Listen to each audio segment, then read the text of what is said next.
Welcome back my dear students. હું નિશાંત કતીરા ફરી લાવ્યો છું મેથ્સનો બહુ જ ઇન્ટરેસ્ટિંગ ચેપ્ટર, સ્મોલ ચેપ્ટર 11 વર્તુળ સંબંધિત ક્ષેત્રફળ. બેઝિક મેથ્સના સ્ટુડન્ટ્સને માર્ચ 2025ની બોર્ડની એક્ઝામમાં આ ચેપ્ટરમાંથી માત્ર 2 માર્કનું પૂછાશે, બંને હેતુલક્ષી, અને મોસ્ટ પ્રોબેબલી જોડકામાં આવી જશે છેલ્લા 2 સમ.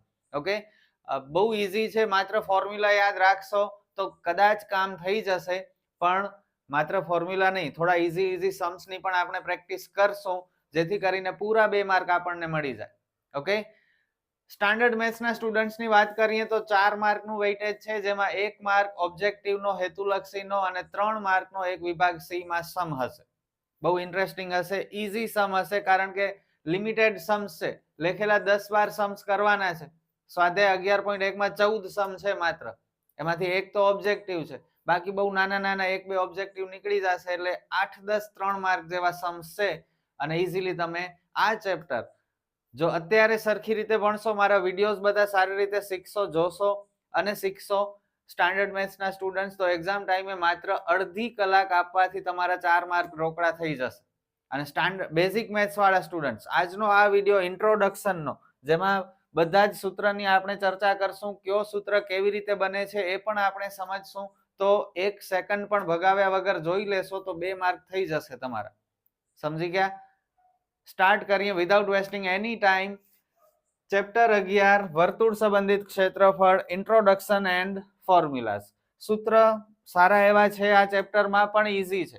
આપણે આકૃતિ સમજશું તો સૂત્ર આવડી જશે. ઓકે, સૌથી પહેલા કેટલીક હું આકૃતિઓ દોરીશ, એમની વિશે હું થોડી ચર્ચા કરીશ, સમજજો, અને પછી બધા સૂત્ર એકસાથે આકૃતિ ઉપરથી આપણે લખશું.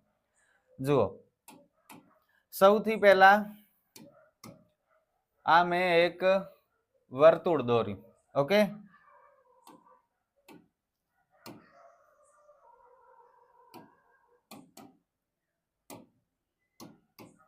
આ છે વર્તુળનું કેન્દ્ર અહીં, અને કેન્દ્રમાંથી એક લાઈન હું આમ દોરું છું. આને શું કહેવાય? ત્રિજ્યા કહેવાય. એવી જ રીતે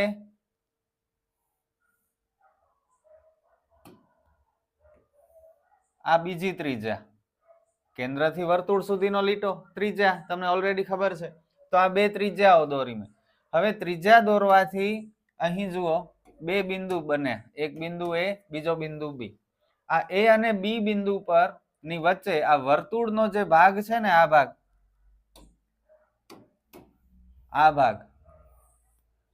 ભાગને શું કહેવાય? ચાપ કહેવાય. તમે કહેશો સર આ ભાગ ચાપ છે, તો આ ભાગ શું છે? આ ભાગ પણ ચાપ છે. આ નાનો ભાગ છે એટલે આને કહેવાય લઘુચાપ. આ નાનો ભાગ છે એટલે આ થશે લઘુચાપ, અને આ મોટો ભાગ છે એટલે આ થશે ગુરુચાપ. સિમ્પલ હતું. ચાપને ઇંગ્લિશમાં આર્ક કહેવાય. લઘુચાપ એટલે માઇનોર આર્ક, ગુરુચાપ એટલે મેજર આર્ક. ઇંગ્લિશની જરૂર નથી, પણ હું કહીશ તમને ઇન્ફોર્મેશન માટે, જનરલ નોલેજ માટે. ક્લિયર? હવે તમે આ જે અંદરનો ભાગ જુઓ છો વર્તુળની અંદર, જેમ કે આ ભાગ, આ ભાગ જે તમે જુઓ છો, આ ભાગને કહેવાય લઘુ વૃત્તાંશ. શું કહેવાય? લઘુ વૃત્તાંશ. અને લઘુ વૃત્તાંશ સિવાયનો આ જે ભાગ છે, આ ભાગ, એને કહેવાય ગુરુ વૃત્તાંશ, જે બહુ ઇમ્પોર્ટન્ટ વસ્તુ છે. આખા ચેપ્ટરમાં લઘુ વૃત્તાંશના ઘણા બધા सम्स આવશે. મોસ્ટ ઓફ 99% सम्सમાં લઘુ વૃત્તાંશના સૂત્રની જરૂર પડશે. તો લઘુ વૃત્તાંશ તમને વ્યવસ્થિત ખબર હોવી જોઈએ કોને કહેવાય. વર્તુળની અંદર 2 ત્રિજ્યાઓ દોરીએ તો અંદરનો જે પ્રદેશ છે, અંદરનો જે ભાગ છે, એ ભાગને લઘુ વૃત્તાંશ કહે છે, અને એના સિવાયના ભાગને ગુરુ વૃત્તાંશ કહે છે. ધીસ ઇઝ લઘુ વૃત્તાંશ, ઇંગ્લિશમાં માઇનોર સેક્ટર કહેવાય. ઓકે, અને ધીસ ઇઝ મેજર સેક્ટર, એટલે કે ગુરુ વૃત્તાંશ. આ બધાના સૂત્ર આપણે લખશું. બહુ મજા આવશે, બહુ ઇન્ટરેસ્ટિંગ વિડીયો હશે, બહુ ઇન્ફોર્મેટિવ વિડીયો છે, અને એક્ઝામમાં આ વિડીયોમાંથી તમને 2 માર્ક મળી જશે. ક્લિયર થયું? હજુ જરા વ્યવસ્થિત લઘુ વૃત્તાંશ વિશે ભણીએ, કારણ કે આની જરૂર વારંવાર પડશે. તો જો આ લઘુ વૃત્તાંશને આપણે અલગ કાપી લઈએ ને, તો કંઈક આવી આકૃતિ બને છે. ઘણી વખત સમમાં આખી આકૃતિ નહીં આપી હોય આવી, માત્ર આવી આકૃતિ આપી દેશે તો સમજી જવાનું આ લઘુ વૃત્તાંશ છે. ઓકે, એના સિવાય આ ભાગને પણ લઘુ વૃત્તાંશ કહેવાય. જુઓ, આ કદાચ આખું હોય તો વર્તુળ બને. આ વર્તુળનું કેન્દ્ર, આ બંને ત્રિજ્યા, અને આ વર્તુળ અને ત્રિજ્યાની વચ્ચેનો અંદરનો ભાગ લઘુ વૃત્તાંશ. ક્લિયર? લઘુ વૃત્તાંશ, ગુરુ વૃત્તાંશ. હવે નવી વસ્તુ, એના માટે એક નવી આકૃતિ.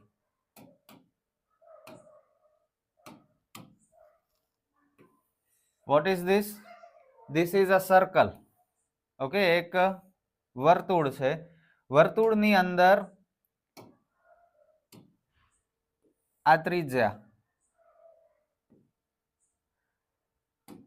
આ બીજી ત્રિજ્યા. ઓકે, આ લઘુ વૃત્તાંશ. હવે જો અહીં હું જીવા દોરી નાખું તો આ જે નીચેનો ભાગ બને છે, આ નીચેનો ભાગ, આ ભાગને કહેવાય લઘુ વૃત્તખંડ. શું કહેવાય? લઘુ વૃત્તખંડ, જેને ઇંગ્લિશમાં માઇનોર સેગમેન્ટ કહેવાય. અને લઘુ વૃત્તખંડ સિવાયનો ઉપરનો આખો ભાગ, જેમાં આ ત્રિકોણ પણ આવી જાય, આ આખો ભાગ, આ આખા ભાગને કહેવાય ગુરુ વૃત્તખંડ. શું કહેવાય? Major segment. બસ આટલું જ છે. હવે આ બધાના સૂત્ર વિશે આપણે વાત કરીએ. સૌથી પહેલો સૂત્ર જેની આપણને જરૂર પડવાની છે એ સૂત્ર છે વર્તુળનું ક્ષેત્રફળ. વર્તુળના ક્ષેત્રફળથી તમે ઓલરેડી પરિચિત છો, તમને ઘણા બધાને ખબર પણ હશે. શું છે? પાઈ આર વર્ગ. વર્તુળના ક્ષેત્રફળનો સૂત્ર પાઈ આર વર્ગ. 12મા ચેપ્ટરમાં પણ જોઈશે વર્તુળનું ક્ષેત્રફળ. ત્યારબાદ વર્તુળનો પરિઘ. વર્તુળનો પરિઘ શું વસ્તુ છે? પરિઘ એટલે શું? જુઓ, ધારો કે આ એક વર્તુળ છે, આ ખેતર છે. ઓકે, વર્તુળાકાર ખેતર છે. હવે આ ખેતરની આસપાસ આપણે વાડ બાંધવી છે, બાઉન્ડ્રી બનાવી છે, તો માપ મેઝરમેન્ટ કેમ લેશું? કદાચ ચોરસ ખેતર હોત, ઓકે, ચોરસ ખેતર હોત કે લંબચોરસ ખેતર હોત, તો ચાર બાજુ આપણને ખબર છે કે ભાઈ આ 3 સેમી છે, આ 4 સેમી, આ 3 સેમી ને 4 સેમી. તો આની પરિમિતિ આપણે શોધી લઈએ તો આપણને ખબર પડી જાય કેટલી વાડ બાંધવી છે. 3 ને 4 7 ને 3 10 ને 4 14 મીટરની વાડ બાંધવી છે લંબચોરસ હોય તો. એવી જ રીતે ચોરસ હોય તોય પણ એમ જ ગણતરી થઈ જાય. ત્રિકોણ હોય તો ત્રણેય બાજુનો સરવાળો ગણીને એની પરિમિતિ શોધી શકાય. પણ વર્તુળ હોય તો આપણે આની વાડ બાંધવી છે બધી બાજુએ, તો કેમ બનાવી શકીએ? એનું માપ શું હોઈ શકે? તો જ્યારે વર્તુળ હોય ને ત્યારે પરિઘની જરૂર પડે. ચોરસ, લંબચોરસ અને ત્રિકોણમાં પરિમિતિની જરૂર પડે. સેમ એ જ વસ્તુ વર્તુળ માટે શું કહેવાય? પરિઘ કહેવાય. ઇંગ્લિશમાં સરકમફરન્સ કહેવાય. Okay, circumference. તો વર્તુળના પરિઘનો ફોર્મ્યુલા છે 2πr. બહુ સિમ્પલ છે. ત્યારબાદ ત્રીજો સૂત્ર આપણને જરૂર પડશે ચાપની લંબાઈ, જેને ઇંગ્લિશમાં એલ કહેવાય. એના માટે એલ અક્ષર છે, લેન્થ ઓફ આર્ક. ચાપ, આ લઘુ ચાપ હોય કે ગુરુ ચાપ હોય, કેમ શોધી શકાય? એનું સૂત્ર છે θ/360 ગુણ્યા પરિઘ, એટલે કે 2πr. ઓકે, θ/360 ગુણ્યા 2πr. આને કદાચ ટ્વિસ્ટ કરીને એ લોકો ઓબ્જેક્ટિવમાં પૂછી શકે કે ભાઈ લંબાઈનો સૂત્ર ખાલી જગ્યા છે અને 4 ઓપ્શન આપે તો કંઈક આવી રીતે પણ બનાવી શકે, πr θ/180. આ પણ એ જ વસ્તુ છે. કેવી રીતે એમ થયું? જુઓ, આ 2 અને 360 કટ થઈ ગયા, 180 નું 360, તો બચ્યા શું? πr θ/180. ટ્વિસ્ટ કરવું હોય તો કરી શકે છે. ઓલ્ડ કોર્સમાં આ ફોર્મ્યુલાનો યુઝ થતો હતો. મને અત્યારે યાદ આવે છે તો મને એમ કે કહી દઉં, કદાચ ટ્વિસ્ટ કરી નાખે તો તમને આવડી જાય. ક્લિયર? બાકી તમારે આ સૂત્ર જ યાદ રાખવાનું છે, મેઇન છે તે. ચોથો છે મોસ્ટ ઇમ્પોર્ટન્ટ, લઘુ વૃત્તાંશનું ક્ષેત્રફળ. લઘુ વૃત્તાંશ વારંવાર બધા જ દાખલામાં જોઈશે. લઘુ વૃત્તાંશ ફોર્મ્યુલા યાદ રાખજો, θ/360 ગુણ્યા, સેમ અહીં પણ θ/360 જ હતું, અહીં ગુણ્યા આપણે વર્તુળના પરિઘનો સૂત્ર 2πr લીધો, જ્યારે વૃતાંશમાં આપણે વર્તુળના ક્ષેત્રફળનો સૂત્ર લેશું πr વર્ગ. ઓબ્જેક્ટિવ માટે એક વધારાનો સૂત્ર પણ છે 1/2 RL. આની બહુ ઓછી જરૂર પડશે, રેર કેસમાં જ આનો ઉપયોગ થશે, પણ 1 માર્કના હેતુલક્ષીમાં પૂછાઈ જાય તો તમને આવડવો જોઈએ. શું વસ્તુ છે? જ્યારે રકમમાં ચાપની લંબાઈ આપેલી હોય, વર્તુળની ત્રિજ્યા આપેલી હોય અને તમને એમ કહે કે લઘુ વૃતાંશનું ક્ષેત્રફળ શોધો, તો આ સૂત્ર કામ નહીં આવે, આ સૂત્ર કામ આવશે. ઓકે, આ થીટા એટલે ખૂણાનો માપ રકમમાં ન આપેલું હોય અને ચાપની લંબાઈ આપેલી હોય અને ત્રિજ્યા આપેલી હોય તો આ સૂત્રથી શોધાશે 1/2 RL. એકાદ બે સમ એવા છે માત્ર આખા ચેપ્ટરમાં જે ટેક્સ્ટબુકમાં નથી, પણ એક્સ્ટ્રા સમની પ્રેક્ટિસ આપણે કરશું એમાં આવશે, તો એના માટે છે.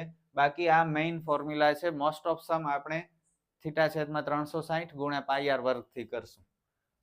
ભાર એટલા માટે આપું છું આ ફોર્મ્યુલા ઉપર, કારણ કે 99% સમમાં આની જરૂર પડવાની છે, એટલા માટે. ચલો હવે ઝડપથી આગળ વધીએ. પાંચમો ફોર્મ્યુલા ગુરુ વૃતાંશનું ક્ષેત્રફળ. એનો એકચ્યુઅલી કોઈ ફોર્મ્યુલા નથી, બનાવવું પડશે. ગુરુ વૃતાંશ મેં તમને શું કહ્યું હતું, જુઓ કેમ મળે.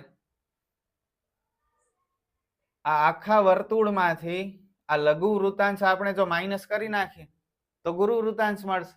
આખા વર્તુળમાંથી આ લઘુ વૃતાંશ કાઢી નાખો તો બાકીનો જે ભાગ બચ્યો એ ગુરુ વૃતાંશ છે. તો વર્તુળનું ક્ષેત્રફળ માઇનસ લઘુ વૃતાંશનું ક્ષેત્રફળ. કેટલું સિમ્પલ. આકૃતિ સમજાય તો આ સૂત્ર બનાવી શકો તમે, બાકી ગોખશો તો યાદ નહીં રહે. કેટલું ગોખશો? સમજો, આકૃતિ ઉપરથી બનાવતા શીખો. છઠ્ઠો સૂત્ર લઘુ વૃત્તખંડનું ક્ષેત્રફળ. જુઓ, આજે આપણે સૂત્ર બનાવ્યું વર્તુળનું ક્ષેત્રફળ માઇનસ લઘુ વૃતાંશનું ક્ષેત્રફળ.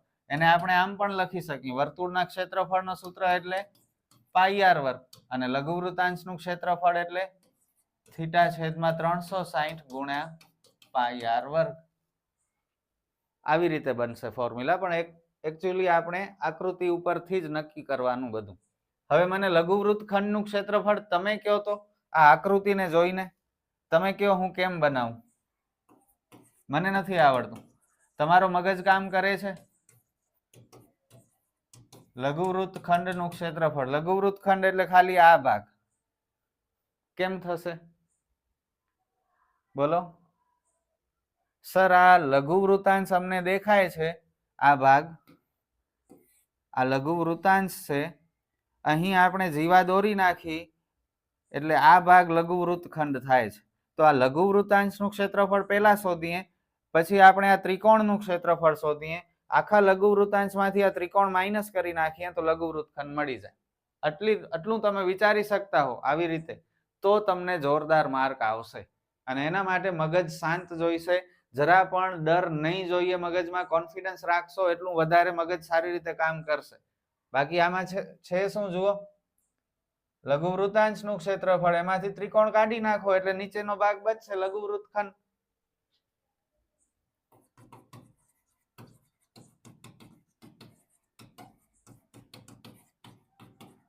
હવે ગુરુ વૃત્તખંડનું ક્ષેત્રફળ મને જોઈએ, કહી શકશો તમે લોકો? આકૃતિ જોઈને મને કહો. ચલો હું સાઈડમાં હટી જાઉં. આ આકૃતિ જોઈને મને કહો ગુરુ વૃત્તખંડનું ફોર્મ્યુલા કેમ મળે ક્ષેત્રફળનો.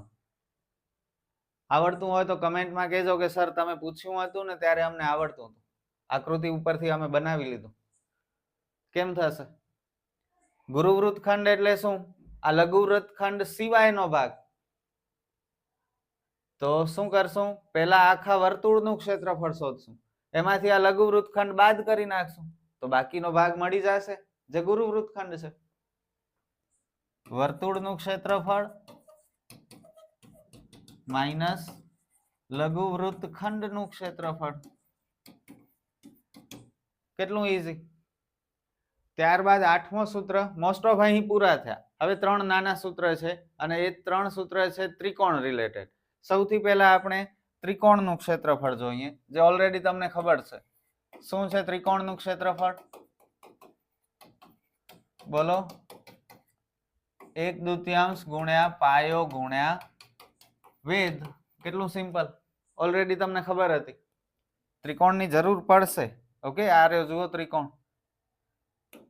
પછી 9મું સૂત્ર, કાટકોણ ત્રિકોણનું ક્ષેત્રફળ. કાટકોણ ત્રિકોણનું ક્ષેત્રફળ હોય તો, કાટકોણ ત્રિકોણ તમને ખ્યાલ છે આવો હોય.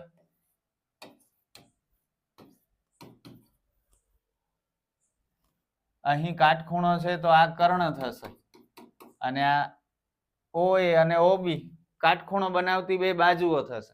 હવે આ ચેપ્ટરમાં કાટકોણ ત્રિકોણ કેમ ઓળખશો તમે? તો ધારો કે આ વર્તુળ, આ બે ત્રિજ્યા, અહીં આમ કાટખૂણો બનતો હોય તો સમજી જવાનું આ ત્રિકોણ, આ જીવા છે AB, આ કાટકોણ ત્રિકોણ છે. તો કાટખૂણાની સામે જે AB છે તે કર્ણ કહેવાય. એનો મતલબ આ OA અને OB શું હશે? કાટખૂણો બનાવતી બે બાજુઓ હશે. અને સૂત્ર થાય છે 1/2 ગુણ્યા કાટખૂણો બનાવતી બે બાજુઓ નો ગુણાકાર. ઓકે, ફોર્મ્યુલા કંઈક આવી રીતે છે, 1/2 ગુણ્યા કાટખૂણો બનાવતી બે બાજુઓનો ગુણાકાર. કાટખૂણો બનાવતી બે બાજુઓ ખબર પડશે ને? કાટખૂણાની સામે હોય એ બાજુને નહીં લેવાની, કારણ કે એ તો કર્ણ કહેવાશે. એના સિવાય, કર્ણ સિવાયની જે બે બાજુ હશે એ કાટખૂણો બનાવતી બે બાજુ. અને ત્રીજો અને છેલ્લો ફોર્મ્યુલા, ત્રિકોણનું ક્ષેત્રફળ પણ સમબાજુ ત્રિકોણનું. જો આ સમબાજુ ત્રિકોણ હોય, ત્રણેય ખૂણા 60 અંશના હોય તો એ સમબાજુ ત્રિકોણ થશે. એનો સૂત્ર યાદ છે? 9માં આવી ગયું છે. વર્ગમૂળમાં 3/4 ગુણ્યા બાજુનો વર્ગ. તો આ 10 સૂત્ર આ ચેપ્ટરમાં શીખવાના છે. આનાથી વધારે કંઈ નથી. 2 માર્ક બેઝિક મેથ્સના સ્ટુડન્ટ્સ માટે બંને ઓબ્જેક્ટિવના. અને આ સૂત્ર કરી લો, સૂત્રમાંથી જ તમને કદાચ 2 માર્ક મળી જશે. અથવા તો બે ઈઝી સમ પૂછશે, જેમાં લઘુવૃત્તાંશનું ક્ષેત્રફળ શોધો એમ પૂછશે, અથવા પરિઘ શોધો, એવું બધું સિમ્પલ પૂછશે. તો આ ફોર્મ્યુલા તમને અત્યારે જ આવડી જવા જોઈએ. સ્ક્રીનશોટ પાડવું હોય તો પાડી શકો છો. 10 સૂત્ર છે, 10 ઈઝી છે. આકૃતિ ઉપરથી સૂત્ર બન્યા હતા ઘણા બધા. તો આઈ હોપ કે તમે લોકો મહેનત કરશો, યાદ રાખશો. એમ જ યાદ ન રહે તો 3 વખત લખીને પ્રેક્ટિસ કરો, વાંચી, આંખ બંધ કરી પોતાને પૂછાવો, કંઈ પણ કરો, અત્યારે જ આ સૂત્ર થઈ જવા જોઈએ. 10 પછી જ ઊભો થવાનું છે, ત્યાં સુધી ઊભો નથી થવાનું. ઓકે, મારી વાત માનશો, ફાયદામાં રહેશો. આપણે ફરી મળીએ નેક્સ્ટ વિડીયોમાં. સ્વાધ્યાય 11.1 ના સમ સ્ટાર્ટ કરશું. Good bye.